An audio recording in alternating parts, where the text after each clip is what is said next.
5 ans. 5 ans que ma vie a changé. Je n'avais jamais fait encore de vidéo YouTube. Expliquer vraiment tout le parcours que j'ai eu après le décès de ma mère.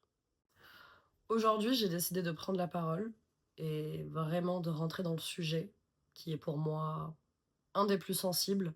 Si aujourd'hui je décide enfin de faire cette vidéo, c'est que je me sens prête à enfin en parler, à aborder ce sujet qui est quand même tout de même assez délicat.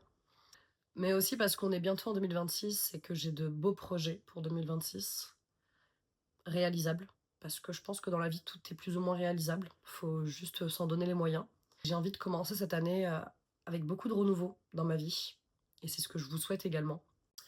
Mais c'est surtout qu'après le décès de ma vie, elle a énormément changé. J'ai traversé beaucoup d'étapes après le décès. Je me suis rendu compte par la suite que je ne trouvais pas réellement de vidéos qui abordaient ce sujet. Je me sentais très seule.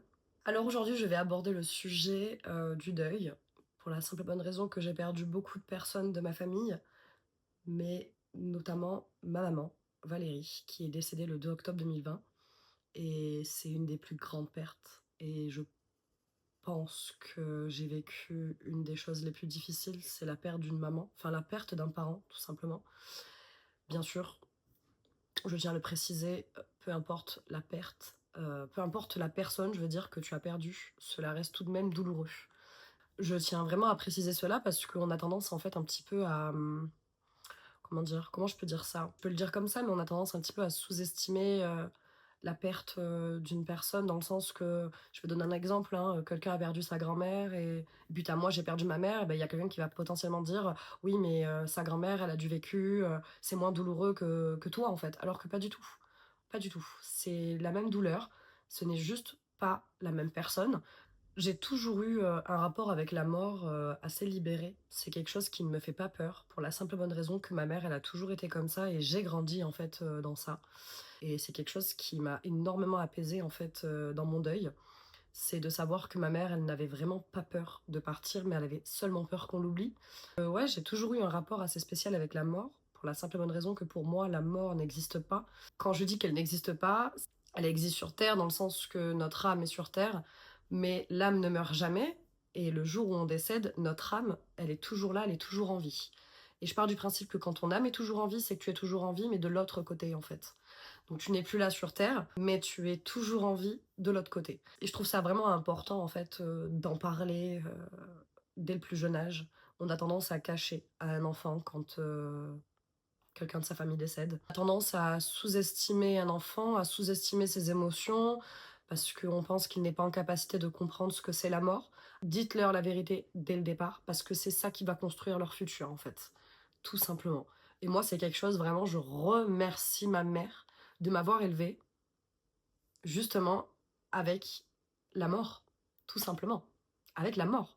Parce que la mort, c'est la vie. C'est la suite de la vie. C'est la continuité de quelque chose, c'est la continuité de notre chemin sur Terre. C'est même pas une... C'est un aboutissement même en fait. C'est le début d'une nouvelle vie. Ma mère, Valérie, est décédée le 2 octobre 2020 à la suite d'un cancer cérébral. Faut savoir, c'est que en 2016, on lui a diagnostiqué un cancer du sein. Et par la suite, elle a eu un cancer cérébral. Tout commence alors en 2016. Ça fait bizarre, je suis désolée. Ça fait un peu... tu sais, d'être posée comme ça et... Bon, parce qu'en fait, j'ai toutes les images, mais ça va le faire. Tout a commencé en 2016, quand j'étais en vacances, en fait, en Espagne. Un soir, j'étais dans le lit avec ma mère et ma petite sœur, et ma petite sœur, en fait, elle se met à sauter sur le lit, et elle est tombée sur le sein de ma mère. Suite à ça, ma mère, elle a commencé à avoir des fortes douleurs. Et en fait, on était à 3 jours du départ. Et donc ma mère, elle me dit clairement, écoute, je pense que c'est le coup qu'elle m'a donné, sans faire exprès, ça peut arriver, mais bon, par précaution, je vais quand même prendre un rendez-vous avec mon médecin pour faire une mammographie, on sait jamais. Donc 3 jours après, on rentre chez nous. Ma mère, elle a son rendez-vous quelques jours après. Et là, le verdict tombe. Ma mère est atteinte d'un cancer du sein. Ma mère, elle n'a pas attendu avant de me dire donc le résultat. Au contraire, elle me l'a dit après son rendez-vous, donc ça s'est fait assez rapidement. Quand elle est rentrée à la maison, en fait, moi j'étais dans ma chambre et je l'ai pas entendue rentrer, mais j'ai commencé à entendre des pleurs et des cris. Donc elle parlait avec mon beau-père, donc moi naturellement je descends. Ma mère, elle me regarde comme ça et elle me dit: «Monte dans ta chambre». Ma mère, elle me rejoint et elle me dit: «Écoute, j'ai quelque chose à te dire, je préfère te le dire directement et ça va pas être facile, mais t'inquiète pas, ça va aller». Je la regarde, je dis: «Mais qu'est-ce qui se passe?» Et elle me dit: «Écoute, j'ai un cancer, Sheila. J'ai un cancer du sein».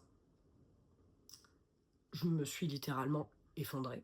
Faut savoir que ma mère, elle a un caractère très très dur, très fort, très dur. Mais vraiment, c'est des fois, je me dis, mais elle est en pierre, cette femme, c'est pas possible. Genre, en fait, non, c'est que je me suis rendu compte, moi, par la suite, hein, quand j'ai grandi, j'ai à peu près le même caractère qu'elle. Hein. C'est que j'ai un caractère très fort, très dur, mais je suis très très très sensible. Et là, concrètement, je me souviens mot pour mot de ce qu'elle m'a dit quand je me suis effondrée dans mon lit en pleurant. Elle me regarde comme ça et elle me dit, écoute-moi bien. Hein.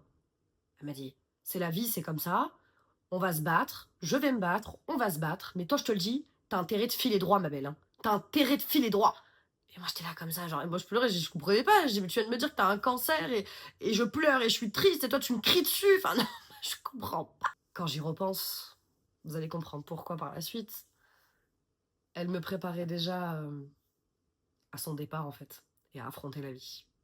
Alors en 2016, j'avais 16 ans du coup, et je partais sur mes 17 ans, j'ai fait ma première année donc au lycée, à Marseille, puisque je suis née à Marseille, pour ceux qui ne le savent pas encore.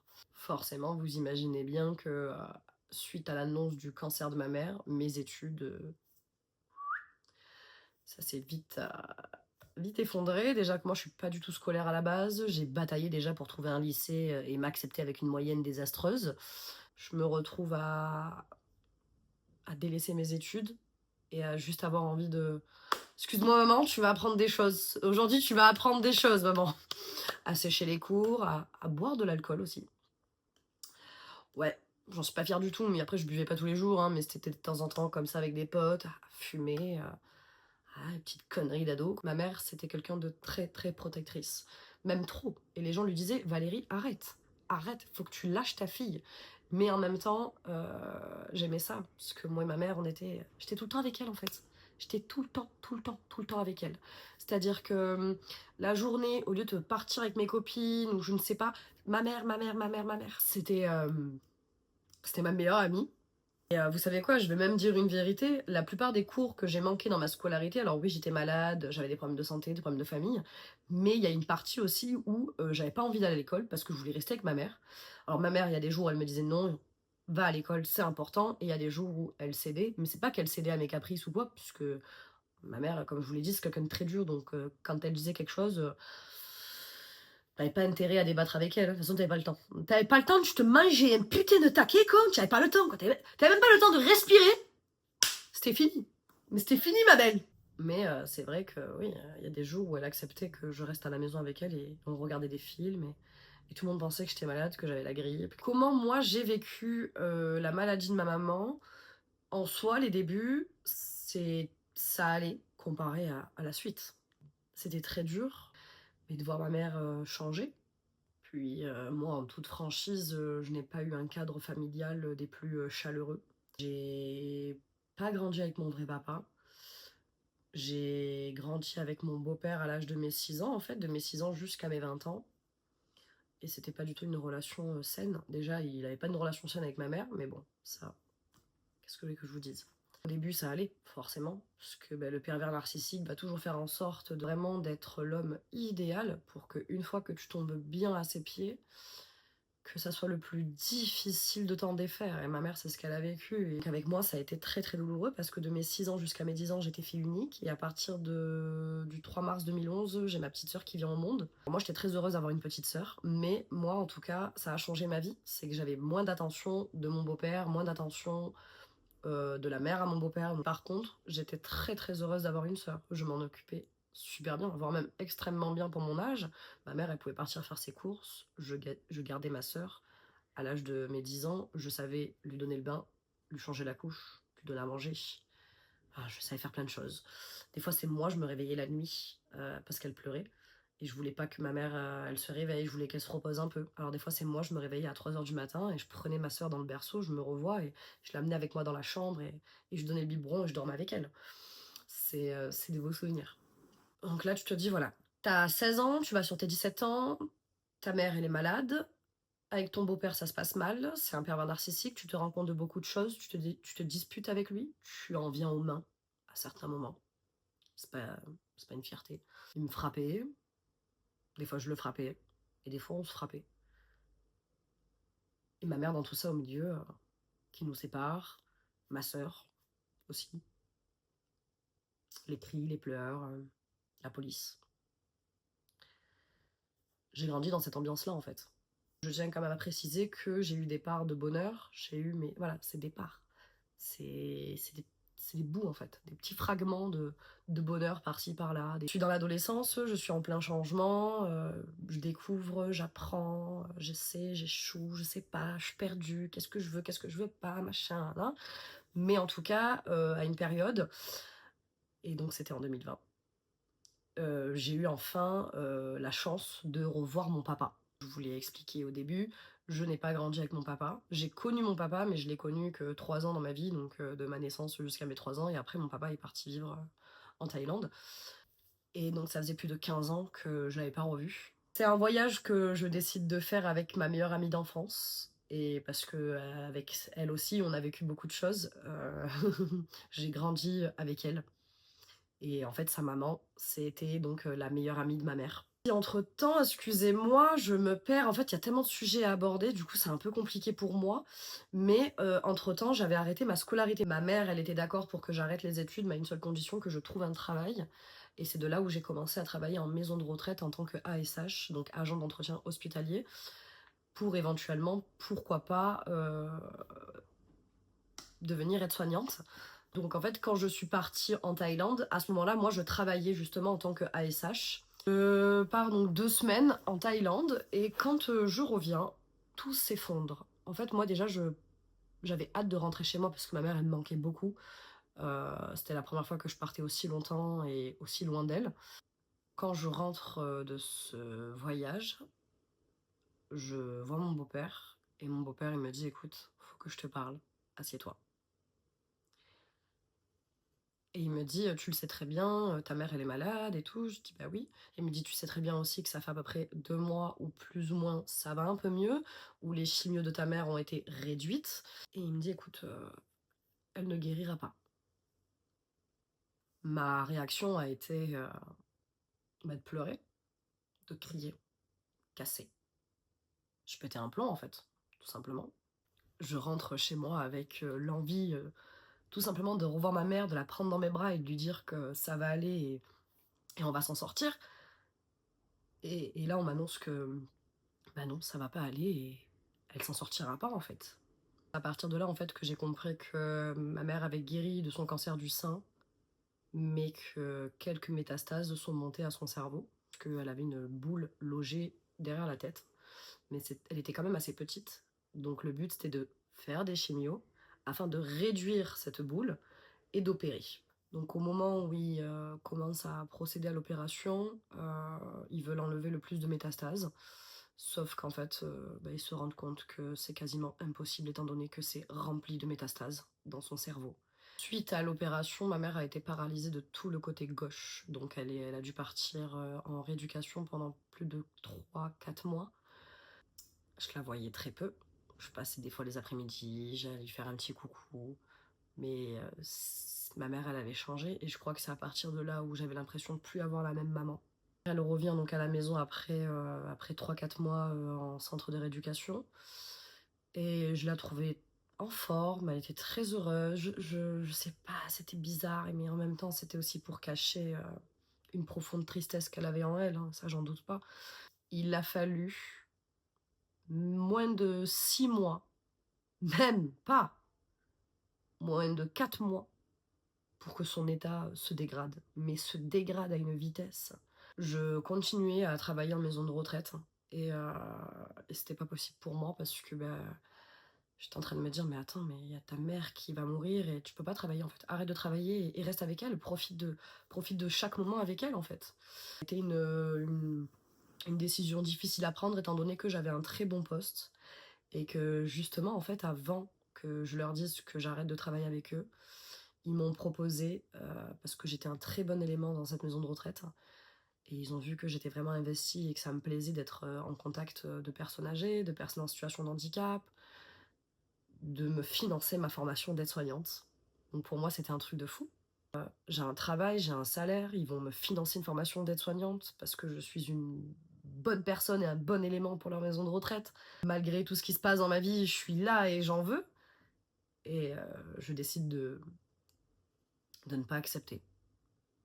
Parce que je voulais profiter des derniers instants que j'avais avec ma mère. Je me retrouve coupée du monde et je consacre nuit et jour à ma mère. Mais quand je vous dis nuit et jour, c'est parce que, en fait, je dormais avec elle. Un soir, je décide de prendre la décision d'habiter avec ma mère. Dans la même chambre. Cohabitation. Voilà, c'est coloc. Et elle était contente, forcément. Moi, je me retrouve à dormir sur un petit matelas d'une épaisseur, mais je vous dis même pas l'horreur. J'avais mal au dos, mais comme pas possible. Mais je m'en foutais d'avoir mal. J'étais avec ma mère. J'étais avec elle. Je m'en foutais de dormir sur un matelas avec si peu d'épaisseur. J'entendais sa respiration, j'étais avec elle, on se couchait tard des fois parce qu'on parlait beaucoup. Enfin, j'étais avec ma meilleure pote, j'étais en soirée pyjama pendant 6 mois, quoi. Je suis revenue, en fait, en février de Thaïlande, et mon beau-père, il m'a clairement dit elle passera pas l'été. Et moi, je l'ai regardé, je lui ai dit c'est impossible. Il me dit ah, on est d'accord? Je fais non, non, non. Elle va faire tout l'été. Et elle partira après mon anniversaire. Après le 11 septembre 2020, ma mère, elle décédera. Mais pas avant. Pour la simple et bonne raison que ma mère, les 20 ans, pour elle, c'était hyper important. C'était vraiment ses 20 ans, quoi. À vivre, en fait, dans la maladie. Mais c'est pas grave. Moi, j'étais à ses côtés. Je voyais même plus la maladie à ce moment-là. Je voulais juste ma mère, en fait. On a des infirmières qui viennent 3-4 fois par jour, donc tous les jours, hein, c'est pas juste une fois, 2 fois par semaine, c'est tous les jours on a des infirmières qui viennent, adorables d'ailleurs, elles m'ont beaucoup aidée. Je vois en fait l'état de santé de ma mère qui se dégrade, c'est-à-dire que je me retrouve à plus ou moins la porter pour la laver, je me retrouve à la porter pour l'emmener aux toilettes, je me retrouve à ce qu'un jour elle ne peut plus en fait se lever, parce que son corps est trop faible, alors je me retrouve à la laver dans le lit. Je me rends compte aussi qu'elle se fait souvent dessus et qu'elle n'a plus le temps en fait d'aller aux toilettes. On lui injecte des produits très puissants et que ça, en fait, ça lui donne constamment envie d'aller aux toilettes. Je trouve l'idée en fait de lui mettre des couches. Alors, attention, pour ma mère, c'était hors de question de porter des couches. J'ai bataillé au moins 2 jours pour les couches. Et vous savez pourquoi elle a accepté? Elle m'a dit ok, je vais les porter tes couches, mais toi aussi tu vas les porter. J'ai dit pardon? Comment ça? J'ai accepté, forcément. Enfin, je m'occupais d'elle à plein temps en fait. C'était, on avait notre routine, on se réveillait le matin tranquillement, je lui préparais son petit déjeuner, sa petite ricorée avec ses petites tartines au beurre. À 10 h, généralement, je lui faisais un petit peu de rééducation. Donc en fait, je faisais des petits obstacles dans la chambre et donc je l'aidais un peu à marcher et tout ça. Je commençais en fait à me rendre compte que je m'occupais plus vraiment de ma maman, mais comme d'un bébé en fait. Parce qu'elle faisait beaucoup de crises, elle supportait pas elle comprenait pas des fois les oui, les non. Quand je disais non, c'était non. Quand je disais oui, c'était oui. Enfin, c'était vraiment, j'avais vraiment l'impression d'avoir comme un petit bébé. Mais ça me dérangeait pas parce que bah, je le faisais avec amour. Et, et cette rage de dire à la vie, mais merde en fait, bah, je profite d'elle. Oui, elle va partir, mais je profite d'elle chaque seconde. Y a quoi? Tu vas faire quoi en fait? Voilà. Quand tu te lèves un matin et que tu te retrouves à changer la couche de ta maman et à mettre de la petite crème pour le frottement, enfin les irritations, quand tu te retrouves à lui mettre ses petites chaussettes préférées parce que c'est cette paire et pas une autre, le petit pantalon pareil, le petit pyjama, c'est ce pyjama et pas un autre parce que c'est son pyjama, c'est sa couleur et s'il est pas propre, s'il est pas apte à être utilisé, mais ça part en crise de colère parce que c'est son pyjama et elle veut ça. Donc je me retrouvais à laver le pyjama tous les jours en fait et à le sécher. Je me rappelle, on n'avait pas de sèche-linge, donc au séchoir pour qu'elle porte son pyjama préféré. Je pense que ça l'a calmée, elle se sentait bien dedans. Et je me suis retrouvée un soir, je sais plus vraiment ce que j'ai dit, mais elle a pas aimé la manière dont j'ai parlé. On est en train de manger McDo et elle attrape le burger et elle me le jette dans la tête. et elle me crache dessus. Ma mère me crache littéralement dessus. La réaction que j'ai eue... Désolée, je suis partie en fou rire. Et en fait, j'ai réussi à capter son regard qui voulait dire en fait je suis désolée ma fille. J'ai réussi vraiment à lui faire comprendre que tu peux me jeter ce que t'as envie. Tu peux me cracher à la figure. Tu peux me gifler. Tu peux me mordre. Parce que oui, elle m'a déjà mordu. Tu peux être la pire des pestes avec moi. Tu peux m'insulter de tous les noms. Maman, je serai toujours là. Et elle me regarde comme ça, je la vois. Et quand je la regardais, en fait, son regard, il était vide. Je crois que c'est ça qui m'a... Excusez-moi. Je pense que c'est ça qui m'a le plus affectée. C'est de voir ce regard où il n'y a plus rien. Elle pensait plus à rien. Il était vide.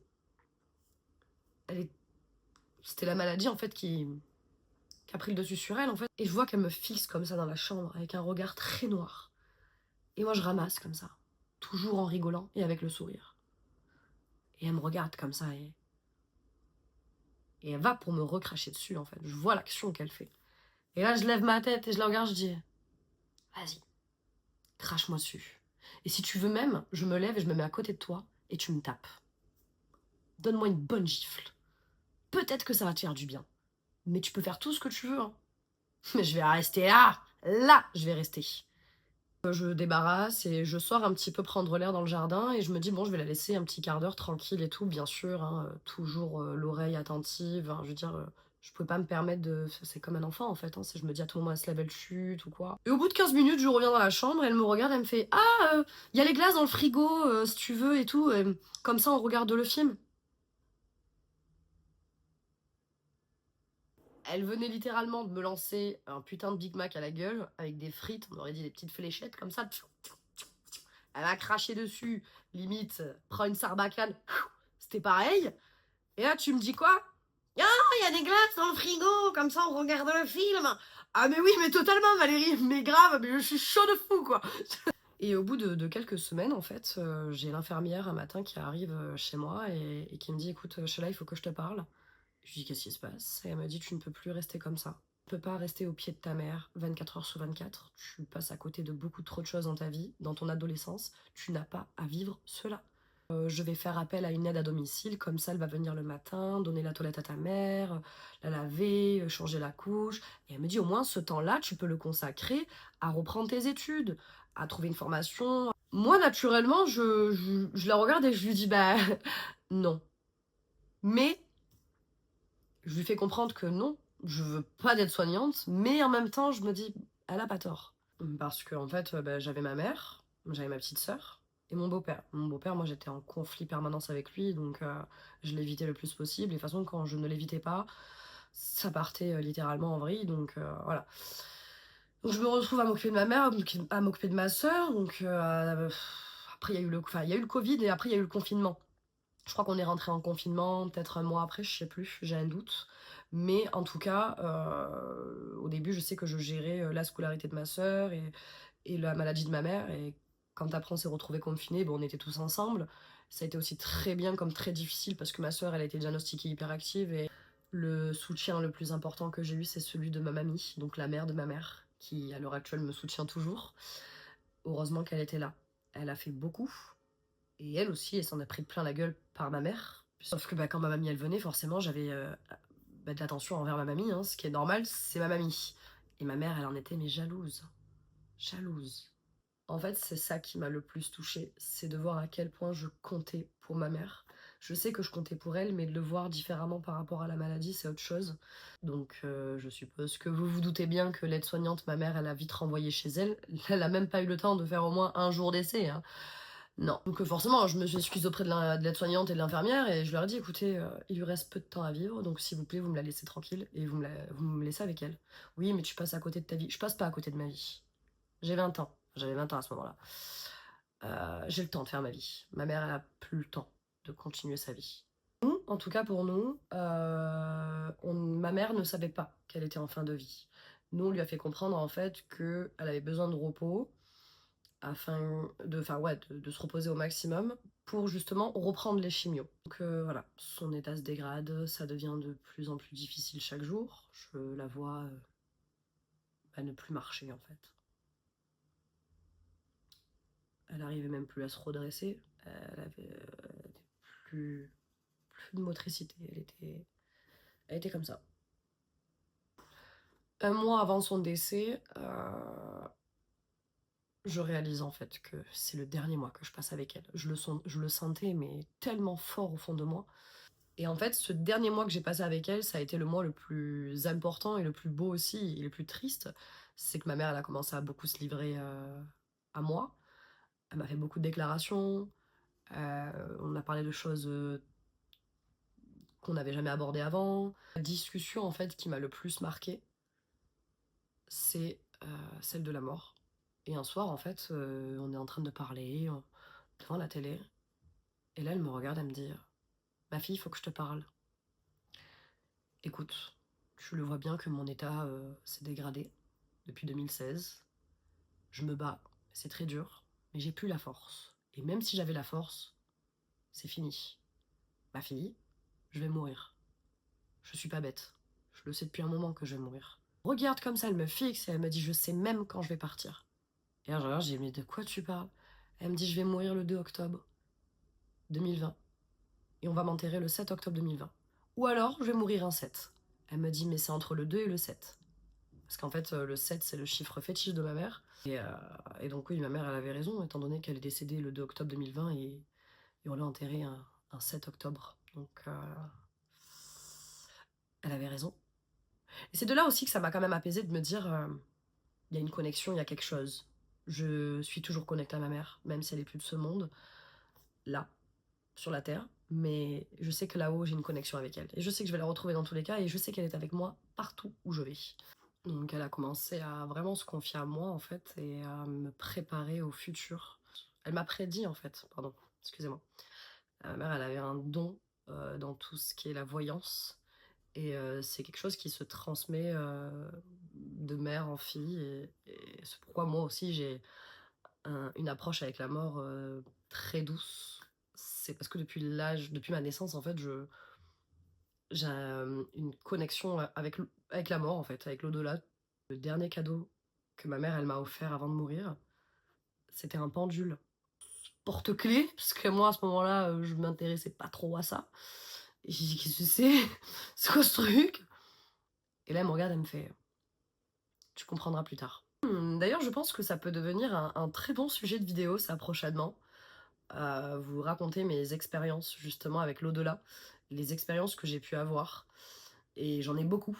Une semaine avant la mort de ma mère, je fais un rêve prémonitoire en fait qui justement me dit le jour, la date précise où quand elle va partir. Et dans ce rêve-là, en fait, je vois une femme habillée tout en noir qui vient récupérer ma mère dans la chambre et qui l'emmène dans l'au-delà. La veille de son décès, on en vient. C'était une journée pas comme les autres. Je me rappelle avoir dit à mon beau-père, c'est la fin, c'est maintenant. Et mon beau-père, arrête de dire ça, et nanana, et tu dis n'importe quoi, et t'es comme ta grand-mère, vous dites n'importe quoi, et nanana. Chose que je n'avais jamais fait depuis que je m'occupais d'elle, c'était d'aller me mettre sur le canapé et de regarder une série. Je pense qu'inconsciemment, c'était pour m'apaiser, parce que je savais très bien que le lendemain, j'allais vivre mon pire cauchemar. À partir de 1h30, je vais dans la chambre, je vois ma mère allongée, avec une respiration qui n'est pas la même. La boule qu'elle avait dans son cerveau, elle a éclaté. Et ça commence à faire une pression dans ses méninges. Et là, elle attrape ma main. Le premier mot qui lui vient, c'est partir. Et je comprends en fait qu'elle est en train de me dire je veux partir. J'appelle directement mon beau-père en fait, je le fais descendre parce que lui il dormait à l'étage. Pour la première fois de sa vie, il me regarde et il me dit t'avais raison. Et il s'effondre. Et là je me dis mais putain si toi tu t'effondres et que moi je m'effondre, Là, faut qu'il y en ait un de nous deux qui appelle, quoi. Enfin, il décide d'appeler l'infirmière en premier. Et je l'appelle et je lui explique. Et elle me dit, s'il te plaît, Sheila, est-ce que tu peux enlever la couverture à ta mère pour regarder ses jambes? Et là, je regarde les jambes et je vois que les jambes, elles sont marbrées. Et là, elle me dit, Sheila, s'il te plaît, appelle les pompiers. Ils arrivent, donc les SAMU, l'ambulance et tout. Avant de transporter ma mère, ils veulent la mettre sous oxygène. Et elle refuse. Je décide d'attraper en fait le masque à oxygène et de lui montrer, de lui dire ah, maman, allez s'il te plaît, c'est pour ton bien. Et elle attrape ma main comme ça et elle me serre et elle me dit je t'aime. Il la transporte à l'hôpital, moi je décide de rester à la maison parce que j'étais avec ma petite sœur. Forcément d'en parler, ça fait remonter beaucoup de souvenirs, surtout quand on en parle posé comme ça face à une caméra. On se rend compte de beaucoup de choses et beaucoup d'images qui reviennent dans ma tête.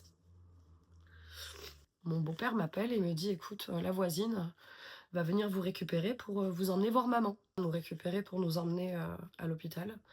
Et en fait, sur le chemin, moi j'étais au téléphone avec mon beau-père et je lui disais elle est où maman? Donc, je savais qu'à ce moment-là, elle était encore en vie. Au moment où je raccroche au téléphone, on était dans les embouteillages à Marseille. Et 15 minutes après, je suis assise à l'arrière et je sens comme un grand frisson, mais un énorme frisson. Par la fenêtre, je vois un grand soleil, mais alors que c'était très nuageux. Et je regarde ma sœur. Je me regarde, en fait, je vois ma tête dans le rétroviseur. Et là, je me dis, elle est morte. J'arrive devant l'hôpital, je rentre dans la salle. Et donc, il y avait d'autres personnes, forcément. Mon beau-père, je le vois sortir. Et je cours vers lui, je dis, elle est où? Elle est où? Elle est où? Et là, il me regarde et il me dit, c'est fini.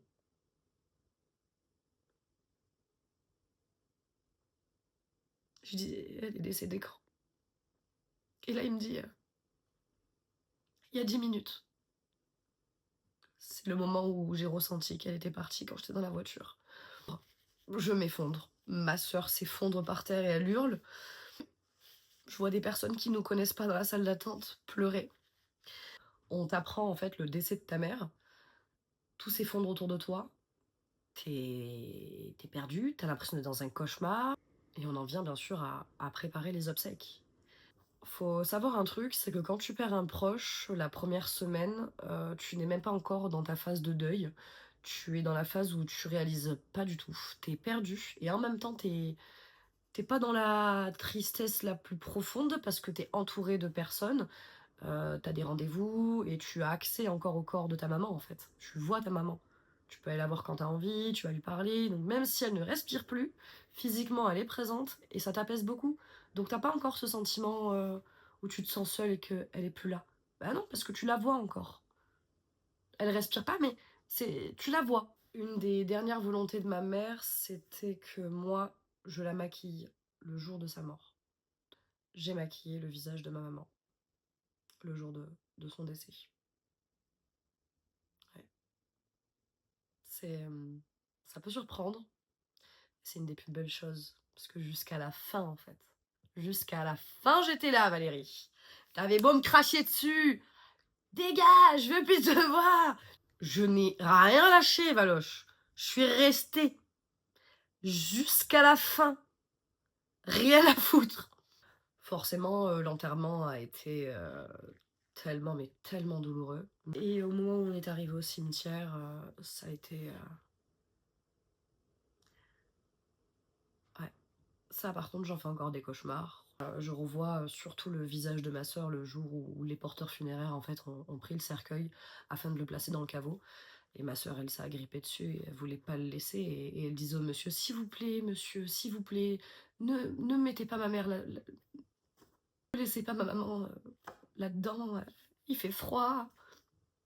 Elle va être toute seule. S'il vous plaît, laissez-la. Et elle s'agrippait comme ça dessus. Et moi, derrière, je la retirais. Je disais, mon cœur, il faut la laisser partir. C'est sa nouvelle petite maison. Et elle était là, non, non. Et c'était, mais un film d'horreur, quoi. Je pense que c'est une des images qui me met profondément en colère, en fait, contre la vie. Le après a été très douloureux puisque j'ai dû partir de chez moi pour aller vivre chez ma grand-mère pour la simple et bonne raison que je me suis disputée avec mon beau-père et que c'est parti très loin. Ce soir-là, on en est venu aux mains. J'ai eu la mâchoire disloquée pendant plus d'une semaine. Et surtout que quand ma mère est décédée, j'ai vu que mon beau-père commençait à essayer de reprendre une plus grosse emprise sur moi. Déjà qu'il avait déjà une emprise sur moi, mais le fait que ma mère soit décédée, ben, il en a profité pour avoir une plus grosse emprise. Et il a commencé à me dire, écoute, de toute façon tu reprendras pas les études, hein. De toute façon t'es une merde, donc t'es un âne, donc t'arriveras à rien dans la vie. Je suis retournée là-bas au bout de 2 semaines pour récupérer des affaires, mais à la base j'ai dit à ma grand-mère, enfin à ma mamie, je lui ai dit écoute, je veux déjà voir ma soeur et essayer d'avoir une discussion avec lui. Donc je savais très bien qu'en partant et en laissant ma soeur avec lui, il allait rien se passer dans le sens que vraiment sa fille, voilà, quoi. Bah, c'était comme la relation que j'avais moi avec ma mère en fait. J'étais très fusionnelle, donc elle aussi avec son papa c'était pareil. Et donc moi j'ai parlé avec ma petite soeur et je lui ai dit écoute mon cœur, je lui ai dit je vais partir quelque temps chez Mamou. J'ai besoin de me reconstruire. On va s'appeler tous les jours au téléphone, on va se faire des FaceTime et même une fois par semaine, je vais venir te voir et on va aller se balader au parc et tout ça. Cours enfermée sur moi-même après le décès de ma maman. Et par la suite, je me suis beaucoup renfermée sur l'alcool. Je sortais beaucoup et je buvais énormément, mais à me mettre dans des états pitoyables, juste pour ne plus ressentir la douleur que j'avais au fond de moi. Je me suis mise à boire le matin au réveil, à boire la journée, à boire tout le temps en fait. Moi, aujourd'hui, c'est très dur. Le deuil, c'est les montagnes russes en fait. Nos émotions, elles sont jamais pareilles. On a l'impression d'être seul et en même temps d'être trop entouré. On a l'impression que personne nous comprend, mais en réalité, beaucoup de personnes nous comprennent. C'est juste qu'on est renfermé sur nous-mêmes, donc on le voit pas. Et on a que de la colère. Que de la colère, que de la colère, que de la rage. Ce qui est important aussi, c'est de ne surtout pas juger la manière dont les gens font leur deuil. Il y a des personnes qui ont besoin de sortir, des personnes qui ont besoin de rester enfermées, des personnes qui ont besoin de s'amuser. C'est vraiment... c'est propre à chacun et c'est important de ne pas juger et d'accepter chaque deuil en fait. J'aimerais que tu saches que tu n'es pas seul. Que même si tu as l'impression d'être seul, tu n'es pas seul. Essaye de toujours garder ça dans un coin de ta tête. Tu as le droit d'être en colère, tu as le droit de rire, tu as le droit de pleurer, tu as le droit de tout. En fait, de toutes tes émotions, tu as le droit de les faire sortir. Ne t'excuse jamais d'être toi-même. Apprécie justement la personne que tu es. Et essaye d'évoluer pour être la meilleure personne. En tout cas, sache que je peux comprendre ta situation, parce que potentiellement on traverse la même, ou pas. Mais en tout cas, sache que je te souhaite beaucoup de bonheur dans ta vie, beaucoup de courage pour affronter toutes les étapes. Si en ce moment tu es dans une période un peu sombre, un peu compliquée, dis-toi que c'est dans les moments les plus durs, dans les moments les plus sombres, où on trouve ce petit brin de lumière. Donc accroche-toi, parce que la vie n'est pas facile, et en même temps j'ai envie de te dire, tant mieux, parce que c'est avec les épreuves qu'on apprend, et c'est avec les épreuves qu'on se forge. Je te souhaite vraiment de passer de belles fêtes. Et je sais que c'est pas facile en plus. Les fêtes, pour les personnes qui ont perdu des proches, ça reste un peu une période très... c'est tout le temps dur, hein, mais c'est vrai que les moments de fête comme ça, c'est pas facile. Sache que cette personne-là qui est là-haut, elle veille sur toi. Elle pense à toi. Et elle brille. Alors toi aussi, brille. Donc voilà, je te fais plein de gros bisous. Ma fille va falloir que je sorte.